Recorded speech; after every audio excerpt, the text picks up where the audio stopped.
तो चलिए अब बात होगी तमाम खबरों की। आज मुख्यमंत्री योगी आदित्यनाथ 2 दिवसीय दौरे पर गोरखपुर पहुंचे हैं, जहां पर उन्होंने बीआरडी मेडिकल कॉलेज के स्वर्ण जयंती द्वारा मेन गेट का लोकार्पण किया है और इसके बाद कॉलेज के स्वर्ण जयंती समारोह कार्यक्रम में शिरकत की है। कॉलेज प्रशासन की तरफ से सीएम योगी का जोरदार स्वागत किया गया। इस दौरान सीएम ने फार्मेसी और नर्सिंग कॉलेज के छात्रों के लिए 200 बेड के डबल सीटेड बॉयज छात्रावास का शिलान्यास भी किया है और उद्यमियों समेत व्यापारियों के साथ विभिन्न मुद्दों पर संवाद भी हुआ है। सीएम के साथ डिप्टी सीएम ब्रिजेश पाठक, राज्य मंत्री मयंकेश्वर शरण सिंह और गोरखपुर से सांसद रवि किशन समेत कई जनप्रतिनिधि भी मौजूद रहे।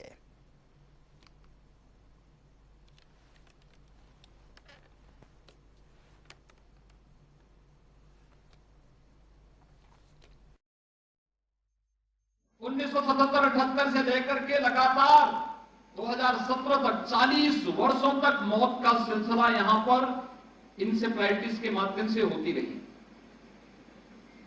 इंसेफ्लाइटिस का वैक्सीन जापान में 1905 में आ चुका था और गोरखपुर पहुंचने में इसे 100 साल लगे हैं।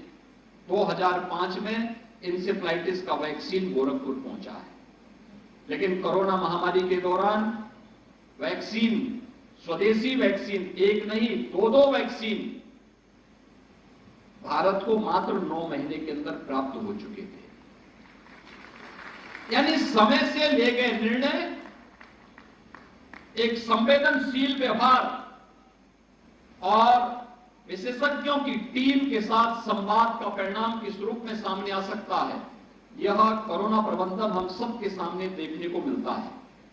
और यही परिणाम, यही कारण रहा है कि हेल्थ इंफ्रास्ट्रक्चर में हो सकता है कि अमेरिका और यूरोप हमसे अच्छा रहा हो, लेकिन कोरोना से होने वाली मौतों के आंकड़ों को अगर आप देखेंगे तो अमेरिका की आबादी भारत की आबादी की 1/4 है, लेकिन अमेरिका में कोरोना से मौतें भारत से दुगनी हुई है। यूरोप में भी इसी प्रकार के आंकड़े सामने, चौंकाने वाले आंकड़े देखने को मिलते हैं।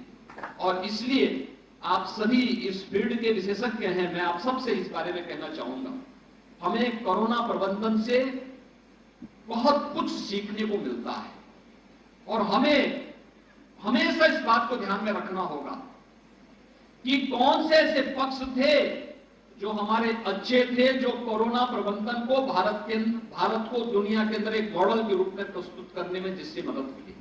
यहाँ के स्टूडेंट्स को उच्च कोटि की शिक्षा मिले, हमारी सरकार लगातार उस दिशा में कदम उठा रही है। माननीय मुख्यमंत्री जी की प्रबल इच्छा होती है कि हर जिले में बेहतर मेडिकल कॉलेज हो। हमें उस दिशा में सफलता मिली है। अब हमारे पास 75 जनपदों में मात्र 14 जनपद बचे हैं जहां पर मेडिकल कॉलेज बनाए जाने की कार्रवाई अभी हम प्रारंभ नहीं कर पाए हैं। पीपी रोड पर वहां भी शीघ्र बनाएंगे, लेकिन बताने में प्रसन्नता है कि गोरखपुर से आदरणीय मुख्यमंत्री जी का विशेष लगाव और चिंता रहती है। यहाँ की इंफ्रास्ट्रक्चर की सुविधाएं, यहाँ की फैकल्टीज के बारे में, यहाँ के उपकरणों के बारे में, विशेष रूप से स्टूडेंट्स की सुविधाओं के बारे में लगातार मुख्यमंत्री जी चिंता करते रहते हैं। और ये बड़ी खबर है, आगरा मीट कारोबारी पर आईटी रेड का यह मामला। पूर्व विधायक की मुश्किलें बढ़ सकती हैं। जुल्फिकार अहमद की मुश्किलें बढ़ सकती हैं। कश्मीरी गार्ड के साथ पूर्व विधायक का फोटो ये वायरल हुआ था। कश्मीरी एंगल से हो सकती है इस पूरे मामले की जांच। सूत्रों के हवाले से फिलहाल जो खबर है, कहीं खुफिया एजेंसी भी इसमें सक्रिय है। सूत्रों के हवाले से फिलहाल यह खबर सामने आ रही है।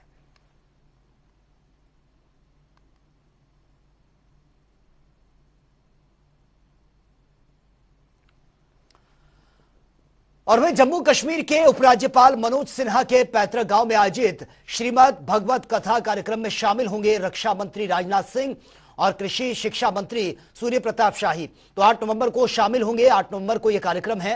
रक्षा मंत्री राजनाथ सिंह, आपको बता दें कि मनोज सिन्हा के पैतृक गांव गाजीपुर के मोहनपुरा में श्री भगवत कथा ये हो रही है, जिसमें शामिल होने के लिए राजनाथ सिंह जाएंगे।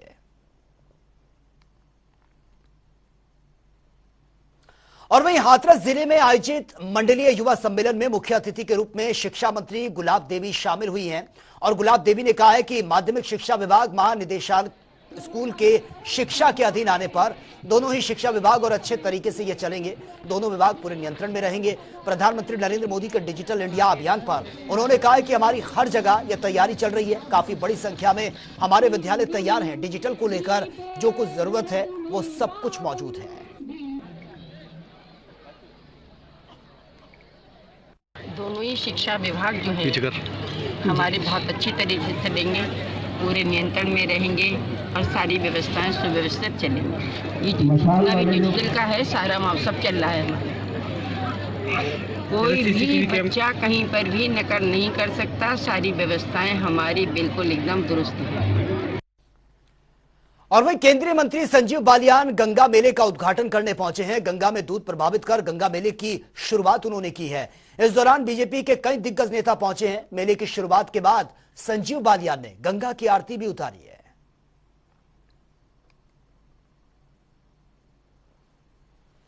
खबर लखनऊ से है। नगर विकास और ऊर्जा मंत्री एके शर्मा ने कई इलाकों का निरीक्षण किया है। औचक निरीक्षण ये किया। एके शर्मा ने डेंगू प्रभावित क्षेत्रों बटलर चौराहा और गोमती नगर साथ ही इंदिरा नगर का जायजा भी लिया, जिसके बाद एके शर्मा ने डेंगू के फैलने को लेकर लोगों को जानकारी भी उनसे ली है। साथ ही सफाई कर्मचारियों को सफाई के निर्देश दिए हैं और अधिकारियों को आदेश दिया है कि संचारी रोगों की रोकथाम के लिए कड़े से कड़े कदम उठाए जाएं। और वहीं आमतौर पर प्राइमरी के बच्चे अपनी शिक्षा की शुरुआत A फॉर एप्पल और B फॉर बॉल या फिर B फॉर बॉय से करते हैं, लेकिन इस पद्धति को बदलने की शुरुआत कुछ लोगों ने की है।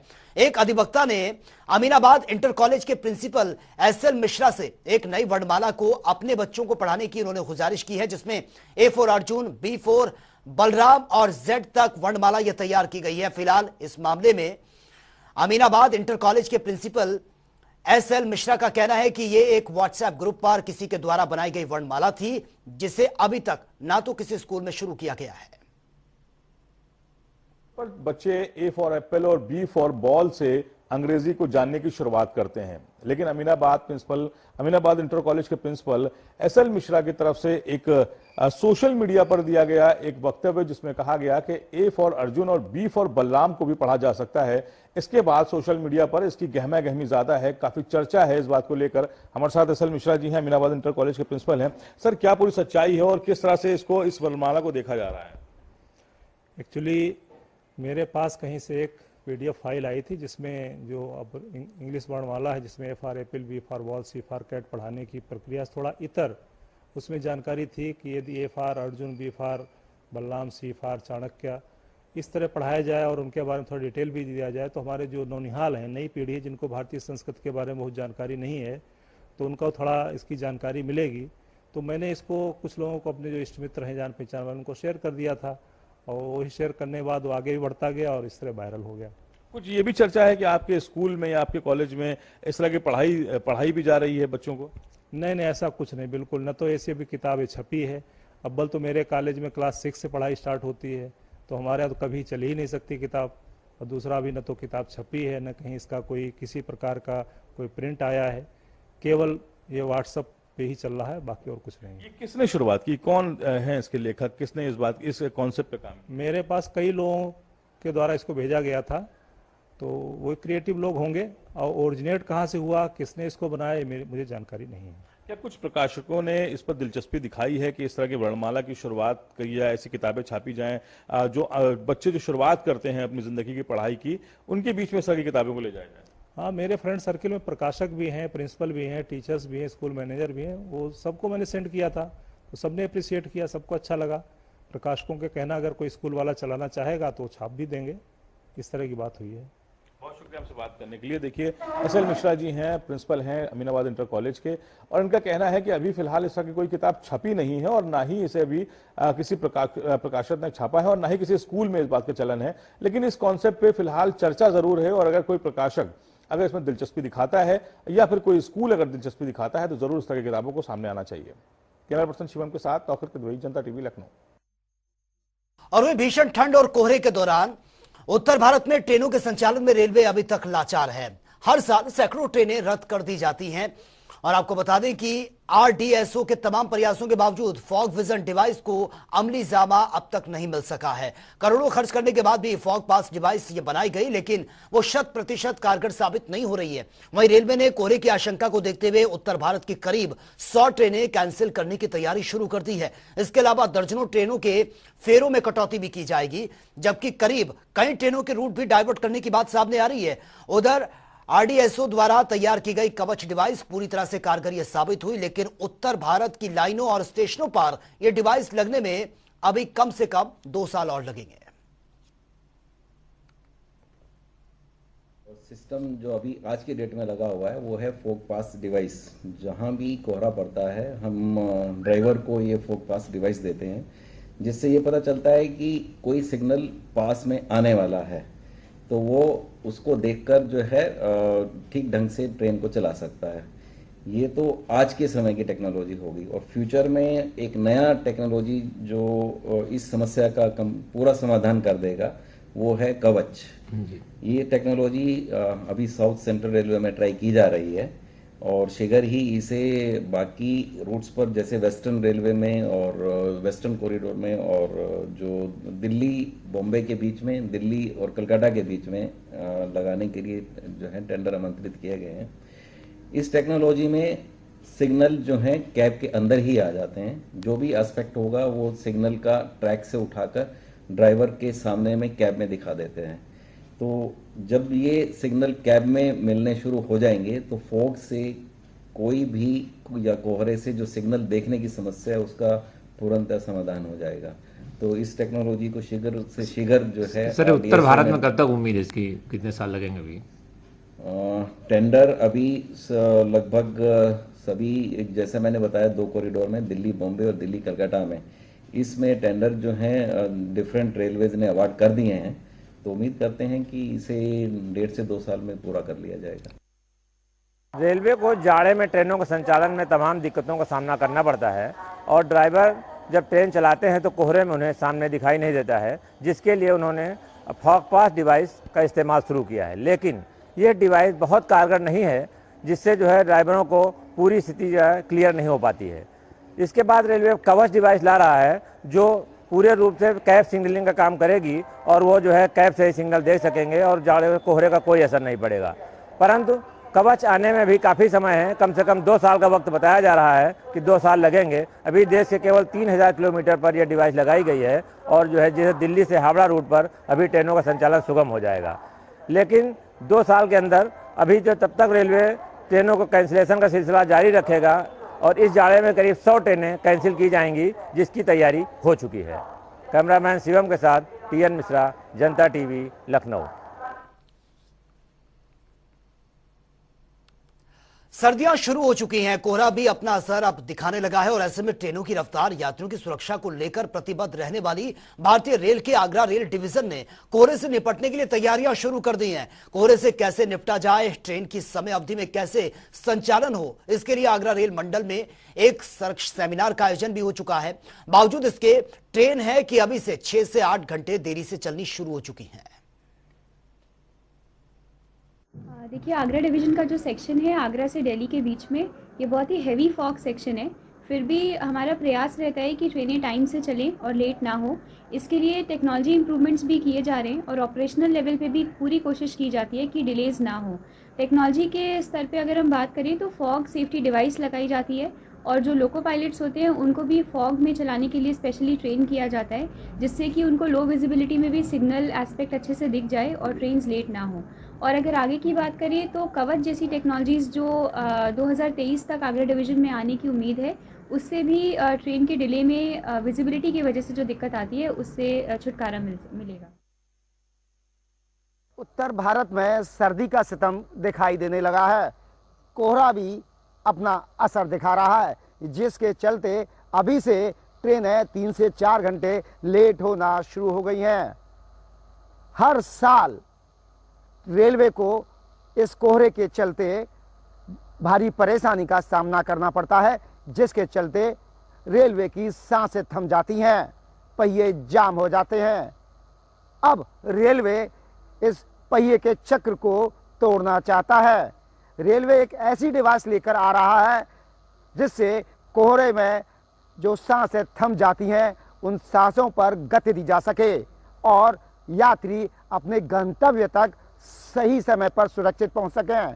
इसके लिए भारतीय रेल मंत्रालय ने डिवाइस तैयार कर ली है जो कि 2023 तक रेलवे को सुपुर्द कर दी जाएगी और कोहरे के कारण देरी से पहुंचने वाली गाड़ियों की रफ्तार बढ़ती दिखाई देगी। अब देखना होगा कि क्या इस बार भी रेलवे को कोहरे से ये डिवाइस बचा पाएगी।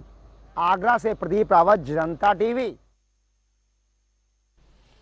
खबर कन्नौज से है, जहां पर कन्नौज में तहसील समाधान दिवस ये मनाया जा रहा है और फरियादियों की समस्याओं को भी सुना जा रहा था, लेकिन अचानक से मंत्री असीम अरुण के पहुंचने से हड़कंप मच गया। अधिकारियों में अफरा तफरी मच गई। मंत्री को आया देख अधिकारियों ने आनन फानन में व्यवस्थाओं को दुरुस्त किया। मंत्री असीम अरुण ने कहा है कि वहां पर मौजूद लोगों की फरियादों को उन्होंने सुना और अधिकारियों को दिशा निर्देश दिए हैं। लोगों की समस्याओं के जल्द से जल्द निस्तारण के आदेश भी दिए गए हैं। और उत्तर प्रदेश के कारागार राज्य मंत्री सुरेश शाही आज अयोध्या पहुंचे हैं और यहां पर उन्होंने सबसे पहले रामलला और हनुमानगढ़ी के दर्शन किए, पूजा अर्चना की और आशीर्वाद भी लिया। इस दौरान मीडिया से मुखातिब होते हुए राज्य मंत्री सुरेश शाही ने कहा है कि जेल में कैदियों की सुविधाओं को बढ़ाया जा रहा है। कैदियों के जीवन स्तर को उच्च करने के लिए तमाम रिसर्च किए जा रहे हैं, जैसे कि जेलों में गायत्री मंत्र, हनुमान चालीसा का पाठ और इसके अलावा खुले जेल की भी व्यवस्था की बात उन्होंने कही है। और साथ ही उन्होंने कहा कि हमारा प्रयास है कि जब कैदी जेलों से निकलकर समाज के मुख्य धारा से जुड़ेंगे तो उनके जीवन में यह सुधार देखने को मिलेगा।